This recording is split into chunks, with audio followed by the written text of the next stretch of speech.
Good morning students, welcome to Amrit senior secondary school class 10th mathematics chapter number 4 quadratic equation. आज हम उसका कर रहे हैं पार्ट नंबर 2, जिसमें हम अपनी करेंगे एक्सरसाइज 4.2 से कुछ रिलेटेड सम्स। बच्चे आज इस सम जैसे इसका फर्स्ट सम क्या है, find the roots of the following quadratic equations by factorization. ये बच्चे जब हमने सेकेंड चैप्टर पॉलिनोमियल्स वाला चैप्टर करा था, उसमें हमने find the zeros of the polynomial निकाला था, या find the zeros of the quadratic polynomial हमने निकाली थी। ये सम भी बिल्कुल हमने वैसे ही करनी है जैसे हमने उसमें फैक्टर बनाए थे, सेम वैसे करनी है। पर उसमें सम को हमने आगे तक लेके जाते थे, जैसे some of the zeros, product of the zeros करते थे और वेरिफिकेशन करते थे उसकी कोफिशिएंट और जो थे जीरोस, उनके बीच में रिलेशनशिप फाइंड आउट करना था। ये सम हमारा थोड़ा छोटा होता है, उससे हमने सिर्फ जीरोस फाइंड आउट जैसे करते थे वहां तक सॉल्व करना है। इसमें और उसमें डिफरेंस क्या है, यहाँ जैसे इक्वेशन जो होती है इक्वल टू जीरो दी हुई है, और जो पॉलिनोमियल है यहाँ इक्वल टू जीरो, ना इक्वल का साइन था ना जीरो का साइन था। बाकी सम को सॉल्व करने का बिल्कुल वही मेथड है। और इसमें भी जो रूट्स हैं, हम तीन मेथड यहाँ करेंगे, एक फैक्टराइजेशन मेथड, एक कंप्लीट स्क्वायर मेथड, और तीसरा जो मेथड है वो क्वाड्रेटिक फार्मूले के साथ करेंगे। तो पहले हम सबसे पहले अगर हमें दिया गया हो कि कौन से मेथड से सम सॉल्व करना है, तो हमें उसी मेथड से सम को सॉल्व करना पड़ता है।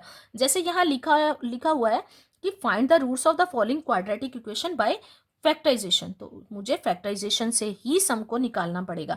अगर यहाँ कुछ ना लिखा हो तो आप जैसे मर्जी इस सम को चाहे क्वाड्रेटिक फार्मूले से चाहे कंप्लीट स्क्वायर फार्मूले से कर सकते हो।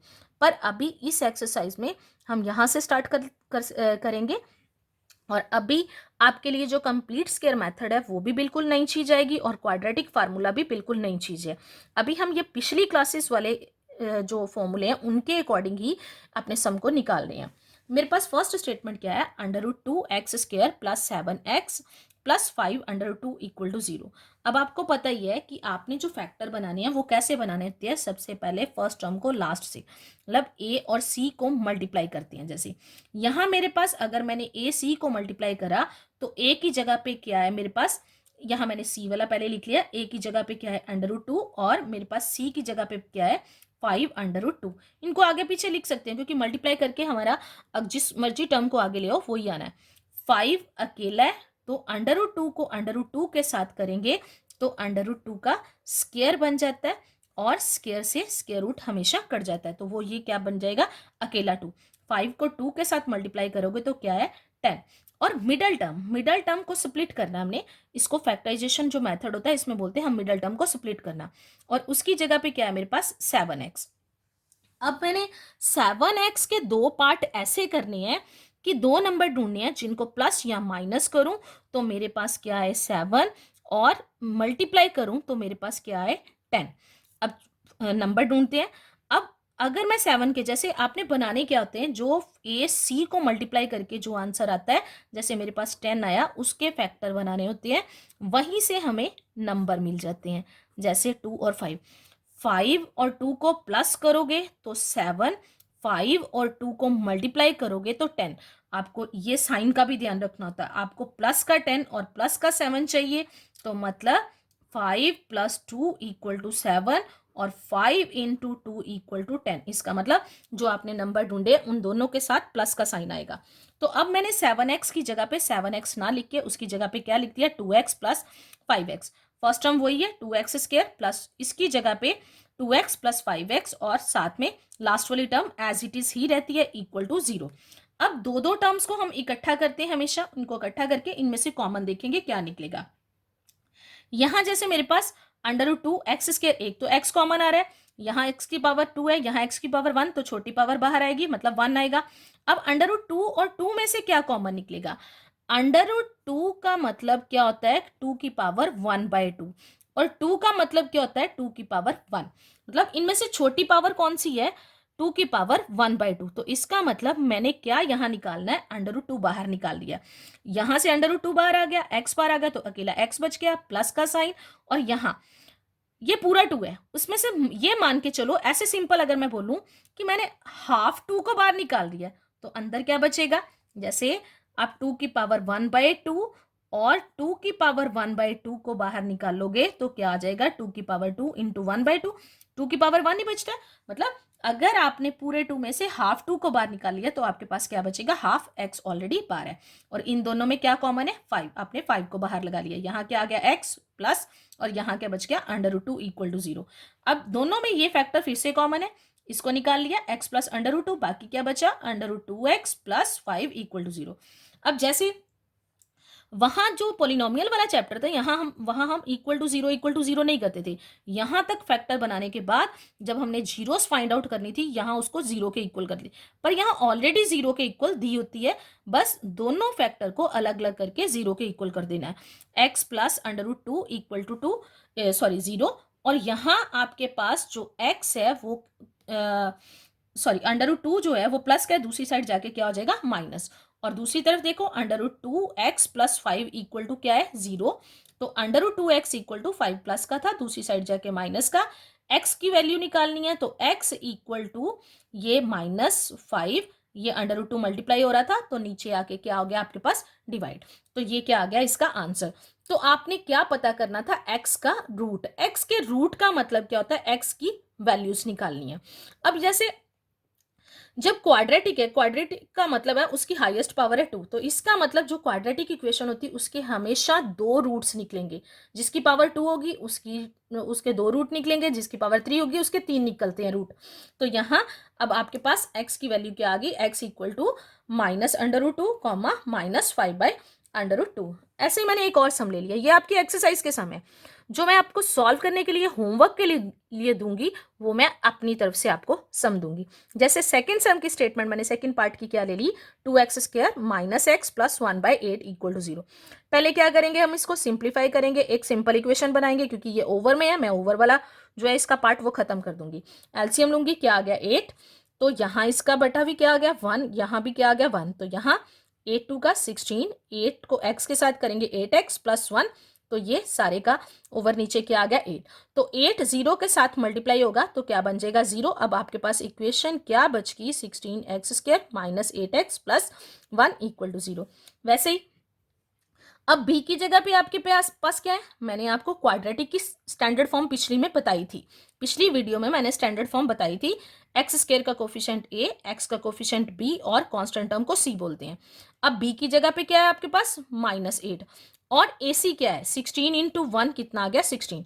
अब फिर से फैक्टर बनाओ।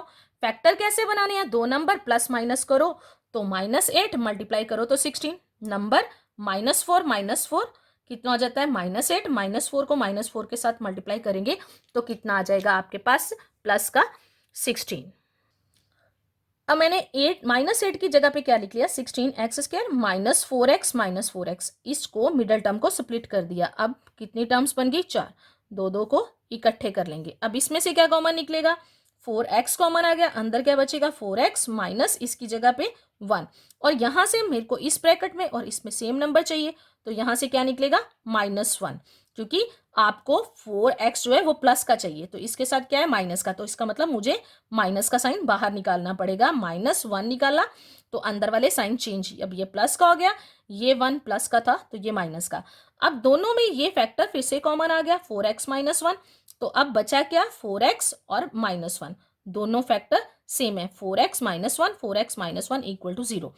तो दोनों को अलग अलग करके हम 0 के इक्वल कर देंगे। 4x - 1 इक्वल टू 0, दूसरी तरफ भी वही आ गया तो 4x इक्वल टू 1 माइनस का था प्लस का हो गया, x इक्वल टू 4 मल्टीप्लाई हो रहा था यहाँ डिवाइड, दूसरी साइड भी सेम। अब मेरे पास x की जो वैल्यू वो क्या आ गई, रूट्स क्या निकले मेरे पास, x इक्वल टू 1/4 1/4।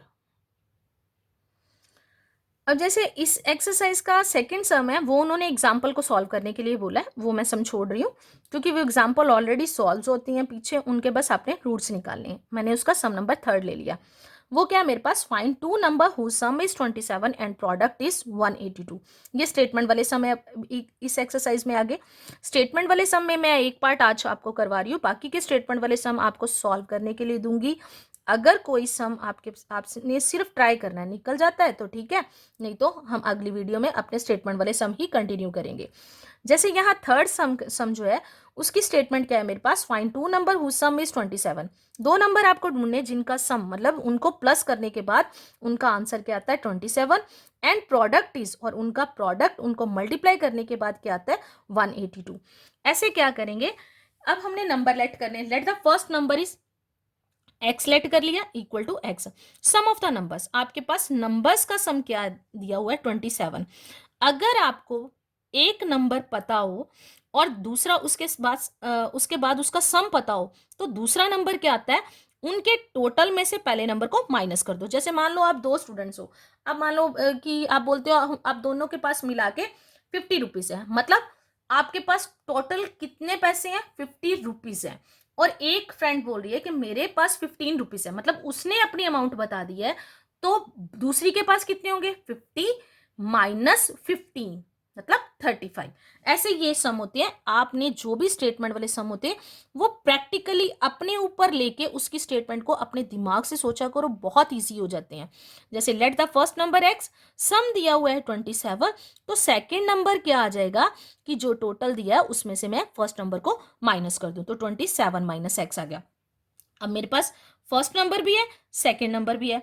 अब आगे उन्होंने बोला है कि उनका प्रोडक्ट, तो then according to statement product of the numbers क्या है मेरे पास, प्रोडक्ट ऑफ द नंबर मतलब मैं फर्स्ट और सेकेंड नंबर को मल्टीप्लाई करती हूँ।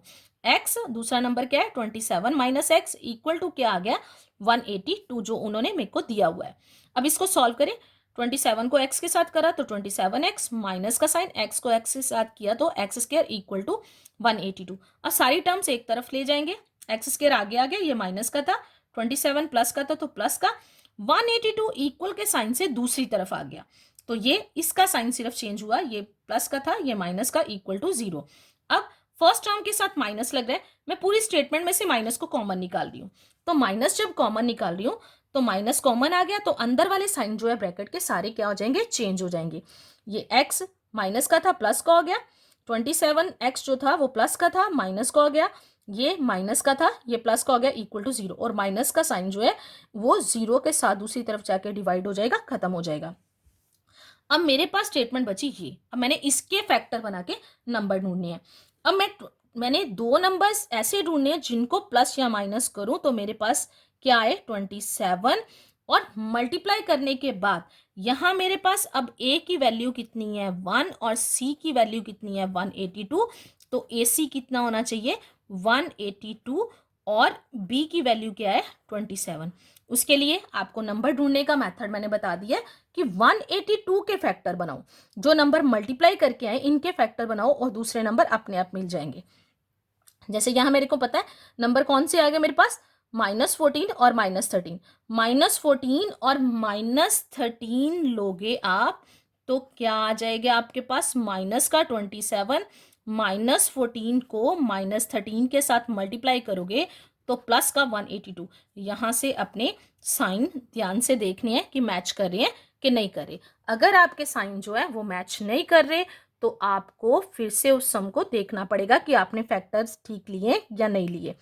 अब आगे इसको चेंज कर दिया -14x माइनस, अब इन दोनों में से x कॉमन निकल है, यहाँ x माइनस का साइन और यहाँ क्या आ गया 14, और इन दोनों में से क्या कॉमन निकलेगा 13, क्योंकि यहाँ अंडरस्टूड है बच्चे, यहाँ 13x है तो अंदर x बचना चाहिए, तो अंदर x मतलब 13 बाहर आ जाएगा, माइनस का 13, क्योंकि यहाँ x प्लस का है तो आपको यहाँ प्लस का चाहिए, तो बाहर माइनस का निकालोगे तो ये भी साइन चेंज, और यहाँ 14 बच जाएगा। अब दोनों ब्रैकेट में फिर से ये सेम है, तो x -14 और दूसरा फैक्टर क्या बना x -13 इक्वल टू 0। दोनों फैक्टर्स को अलग अलग करके आप 0 के इक्वल कर दोगे। जब आप इसको 0 के इक्वल करोगे x -14 इक्वल टू 0 और x -13 इक्वल टू 0, माइनस का था प्लस का हो गया और ये भी माइनस का था प्लस का हो गया।